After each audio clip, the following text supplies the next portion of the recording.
काश कल्पना चावला की मौत एक कल्पना होती और भारत की शान आज भी हमारे बीच जिंदा होती। ये सवाल हर उस भारतीय के जहन में आता है जो कल्पना के अदम्य साहस की कहानी को सुनता आ रहा है। आज भी जब भारत में स्पेस में जाने का जिक्र आता है तो सबके जुबां पर कल्पना चावला का नाम जरूर आता है। कल्पना चावला का कहना था कि मैं अंतरिक्ष के लिए ही बनी हूँ। मैंने हर पल अंतरिक्ष के लिए बिताया और इसी के लिए मरूंगी। लेकिन वो नहीं जानती थी कि ये उनका बयान सच में उनकी जान ले सकता है। महज 26 साल की उम्र में अपना सपना पूरा करने वाली भारत की पहली स्पेस यात्री को गुजरे आज लगभग 18 साल हो चुके हैं। लेकिन उनकी मौत का घाव सबके दिल में तरोताजा है। इस घटना से जुड़े कुछ विवाद भी हमारे सामने आते हैं, लेकिन ये विवाद कितने सच हैं और कितनी कहानी, चलिए आज इस बात को जानने की कोशिश करते हैं। हेलो फ्रेंड्स, तो आप देख रहे हैं हैप्पी नो टीवी। चलिए इस वीडियो को शुरू करते हैं। कल्पना चावला का जन्म 1962 में भारत के हरियाणा राज्य के कर्नल में हुआ था। उन्होंने अपनी प्रारंभिक पढ़ाई हरियाणा के स्कूल से ही की थी। 8वीं की परीक्षा देने के बाद से ही कल्पना का मन अंतरिक्ष में जाने का करता था। उन्होंने काफ़ी छोटी उम्र से ही जहाज़ों की पेंटिंग बनाना शुरू कर दिया था और अपना सारा समय आकाश में घंटों तक तारों को देखते हुए बिताती थी। उनकी इस सपनों को पूरा करने की पहली सीढ़ी चंडीगढ़ का पंजाब इंजीनियरिंग कॉलेज की पढ़ाई पूरी करने के बाद से ही कल्पना ने अपने रुख को स्पेस की ओर मोड़ा। 1982 में वे संयुक्त राज्य अमेरिका चली गईं और अपनी आगे की पढ़ाई University of Texas at Arlington से पूरी की। अपनी पढ़ाई पूरी करने के बाद 1995 में कल्पना को नासा के साथ काम करने का मौका मिला। उस समय कल्पना 33 साल की थी। ये कल्पना के लिए एक बहुत बड़ी उपलब्धि थी। नासा में अंतरिक्ष यात्री के दौर पर शामिल होने के बाद 1997 में उन्हें पहली स्पेस उड़ान के लिए चुना गया। उन्होंने अंतरिक्ष की प्रथम उड़ान space shuttle Columbia flight STS-87 से की थी। इसके साथ ही कल्पना अंतरिक्ष में जाने वाली पहली महिला बन गई थी। उनके इस मिशन की अवधि 19 नवंबर 1997 से 5 दिसंबर 1997 थी। अपनी पहली यात्रा के दौरान उन्होंने अंतरिक्ष में 372 घंटे बिताए और पृथ्वी की 252 परिक्रमाएं पूरी की। इस तरह कल्पना ने अपने पहले मिशन को सफलतापूर्वक पूरा किया, जिसके बाद 2003 में उन्हें फिर से स्पेस की गहराइयों में जाने का मौका मिला। इस बार ये उनकी उड़ान space shuttle Columbia flight STS-107 के साथ तय की गई थी। इस मिशन पर जाने वाली कल्पना चावला अकेली नहीं थी, बल्कि एस्ट्रोनॉट्स की पूरी टीम को तैयार किया गया था। हालांकि ये मिशन 2001 में उड़ान भरने वाला था, लेकिन तकनीकी खराबी की वजह से इस मिशन को बार बार डिले किया गया। डिले का ये सिलसिला काफ़ी समय तक जारी रहा और देखते ही देखते 2 साल का समय गुजर गया। इतने लंबे अरसे के बाद भी स्पेस शटल कोलंबिया की तकनीकी खराबियां जैसे थमने का नाम ही नहीं ले रहा था। 2003 तक कोलंबिया की यात्रा को 18 बार डिले किया जा चुका था। जैसे तैसे करके नासा ने कोलंबिया में नई सुधार किए, जिसके बाद 16 जनवरी 2003 को स्पेस शटल कोलंबिया को अंतरिक्ष में लॉन्च किया गया। कल्पना जब कोलंबिया के साथ अपनी दूसरी उड़ान भरी तो वो नहीं जानती थी कि ये उनकी आखिरी उड़ान हो सकती है। दरअसल लॉन्चिंग के समय सब कुछ बढ़िया लग रहा था। स्पेस में यान सही तरीके से काम कर रहा था और यह 16 दिन का अंतरिक्ष मिशन था। इस दौरान कल्पना चावला और उनके साथी पल पल की खबरें नासा तक पहुंचाते रहे। मिशन पूरा होने के बाद अब उन्हें वापस धरती पर लौटना था। 1 फरवरी 2003 की वह दिन था जिस दिन उन्हें कैनेडी स्पेस सेंटर में लैंड करना था, लेकिन किस्मत को कुछ और ही मंजूर था। जब लोग इस यान के आने का इंतजार कर रहे थे, तभी खबर आई कि स्पेस शटल कोलंबिया पृथ्वी के वायुमंडल में प्रवेश करते ही जलकर राख हो गया और साथ ही सभी स्पेस यात्री भी मारे गए। अंतरिक्ष यान में सवार 7 यात्रियों के अवशेष टेक्सास नामक शहर पर गिरी। इस खबर के आते ही लोगों के मन में एक ही सवाल था कि स्पेस में लॉन्चिंग के समय तो स्पेसक्राफ्ट बिल्कुल सही सलामत था, तो वापसी में आखिर ऐसा क्या हुआ जो इतनी बड़ी घटना घटी। वैज्ञानिकों का मानना था कि जैसे ही कोलंबिया ने पृथ्वी के वायुमंडल में प्रवेश किया, वैसे ही उसकी हीट इंसुलेशन लेयर पर दबाव पड़ा, जिससे वो फट गई और यान का तापमान बढ़ने से वह दुर्घटनाग्रस्त हो गया। नासा के इस बयान पर उस समय सबने सहमति जताई, लेकिन लोगों द्वारा कई प्रयास भी लगाए गए।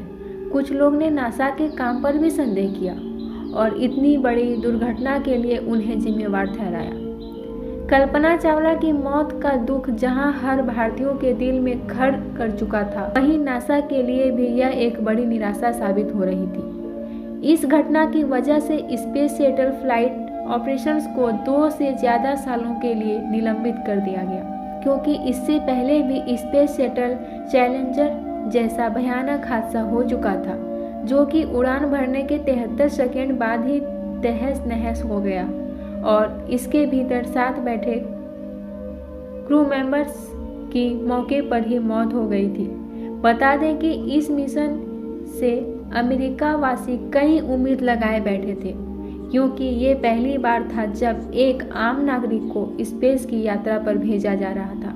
दरअसल इन 7 क्रू मेंबर्स में क्रिस्टा मिकोल्फ एक स्कूल की एक टीचर भी शामिल थी और यही वजह थी कि इस लॉन्चिंग को सभी चैनल्स के माध्यम से लाइव दिखाया जा रहा था। लेकिन लॉन्चिंग के 73 सेकेंड बाद ही इस स्पेस क्राफ्ट की चिथड़े उड़ गए। दुर्घटनाओं की घटनाक्रम को देखते हुए ISS यानी इंटरनेशनल स्पेस स्टेशन कंस्ट्रक्शंस को भी कुछ समय के लिए रोक दिया गया। स्पेस शटल कोलंबिया के हादसे की जांच करने पर नासा ने पाया कि अपनी लॉन्चिंग के दौरान स्पेस शटल कोलंबिया के एक्सटर्नल टैंक से फोम इंसुलेशन का एक टुकड़ा टूटकर ऑर्बिटर लेफ्ट विंग से जा टकराया, जिसके चलते ऑर्बिटर की बायां पंख में बहुत बड़ा छेद हो गया था। हालांकि ऐसे हादसे पहले भी हो चुके थे, लेकिन कभी भी ऑर्बिटर इतनी बुरी तरह प्रभावित नहीं हुआ था। ऐसे में वापस आते हुए जब कोलंबिया ने पृथ्वी के वातावरण में फिर से प्रवेश किया, तो फोम इंसुलेशन से वह छेद ने गर्म वायुमंडलीय गैसों को हीट फील्ड में घुसने में मदद की। इन गैसों का प्रवेश का नतीजा ये हुआ कि कोलंबिया का इंटरनल विंग स्ट्रक्चर स्थिर हो गया और कुछ ही समय में फटने से इसके टुकड़े टुकड़े हो गए। इस जांच ने नासा को अपनी कमियों पर काम करने के लिए प्रेरित किया। समय के साथ नासा ने अपनी नई तकनीकों को विकसित किया।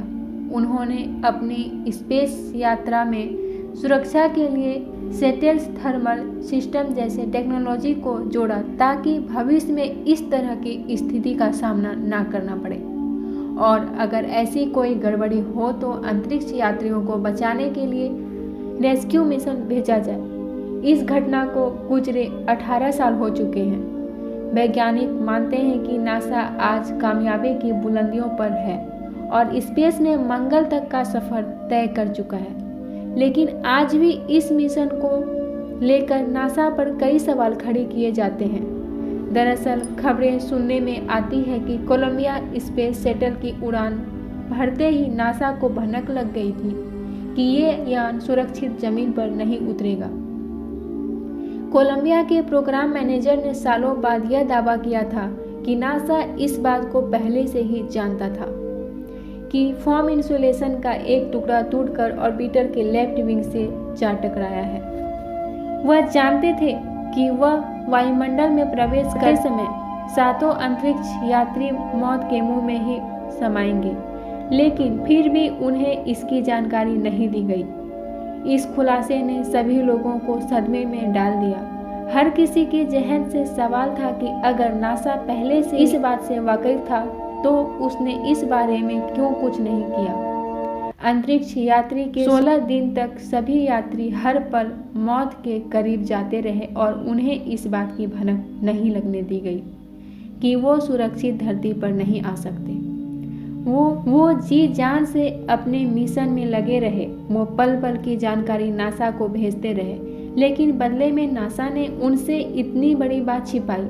ऐसे में सवाल आता है कि आखिर नासा ने ऐसा क्यों किया। इस सवाल के जवाब पर अगर गौर करें तो जवाब ये मिलता है कि दरअसल नासा के वैज्ञानिक नहीं चाहते थे कि मिशन पर गए अंतरिक्ष यात्री घुट घुट कर अपनी जिंदगी के आखिरी लम्हों को जिए। वो जानते थे कि अगर उन्हें ये जानकारी दी जाएगी तो वो आखिरी समय में पूरी तरह से टूट जाएंगे और अपने जीवन के बचे हुए समय की उल्टी गिनती शुरू कर देंगे। ऐसे में उन्होंने बेहतर यही समझा कि अंतरिक्ष यात्रियों को होने वाले हादसे के बारे में कुछ ना बताया जाए, क्योंकि मौत तो वैसे भी आनी ही थी और उस समय नासा के पास इससे बचने का कोई उपाय भी नहीं था। कुछ लोगों का मानना है कि अगर अंतरिक्ष यात्रियों को जानकारी होती तो भी वे कुछ नहीं कर सकते थे। ज़्यादा से ज़्यादा वह ऑक्सीजन रहने तक ही अंतरिक्ष का चक्कर लगा सकते थे। ऑक्सीजन खत्म होने पर उनकी जान चली जाती। हालांकि नासा को लेकर लोगों का शक कितना वाजिब है उसका तो कोई जवाब नहीं है, लेकिन एक बात तो तय है कि इस हादसे ने स्पेस एक्सप्लोरेशन को एक नया मुकाम दिया और इसी का नतीजा है कि आज नासा स्पेस में बुलंदियों की सीढ़ी चढ़ रहा है। दोस्तों, आपको क्या लगता है कि नासा ने उन्हें ये बात ना बताकर अच्छा किया था या बुरा? अपना जवाब कमेंट बॉक्स में ज़रूर शेयर करें। आज के लिए बस इतना ही।